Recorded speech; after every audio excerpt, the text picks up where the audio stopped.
بہرحال بریلوی کریں یا دیوبندی کریں، 12 ربیع الاول کو میلاد منانا جو ہے وہ منع ہے، وہ بدعت ہے۔ اگر یہ دین ہوتا، دین مکمل ہو چکا تھا، اللہ کے نبی نہ سمجھا جاتے کہ 12 ربیع الاول کو میرا میلاد کیا کرو۔ ہر چیز تو سمجھا دی ہے کہ بھی سوموار کا روزہ رکھو، جمعرات کا روزہ رکھو، 13، 14، 15 3 راتیں جو ہیں ان کے روزے رکھو، 9، 10 محرم کا روزہ رکھو، یہ سب بتا دیا۔ صرف میلاد والی بات رہ گئی جو 1400 سال کے بعد مولویوں کو یاد آ گئی، یہ خالص بدعت ہے۔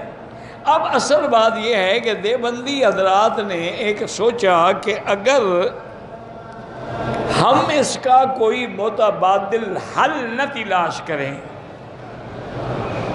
تو لوگ زیادہ سے زیادہ بدعتوں میں مبتلا ہو جائیں، تو انہوں نے یہ کیا کہ چلو 12 کو نہ صحیح 11 کو یا 13 کو سیرت النبی کے نام پہ جلسے رکھ لیے، اور اس میں حضور صلی اللہ علیہ وسلم کی ولادت پاک کا واقعہ بیان کیا، تاکہ لوگوں کو ایک تو صحیح ولادت کا پتہ لگے، صحیح مسئلے کا پتہ لگے، اور دوسرا لوگ ان کی بدعتوں سے نکل کے دین کی طرف آئیں۔ ان کا منشا یہ تھا۔ اگر یہ منشا نہ ہو، وہ میلاد تو منانے کے قائل ہی نہیں ہیں کسی طرح سے بھی، تو بہرحال یہ ہوتا ہے۔ تو بعض لوگ اس لیے سیرت کے جلسہ رکھ لیتے ہیں کہ لوگوں کو بدعت سے بچائیں، باقی نیتوں کو اللہ جانتا ہے۔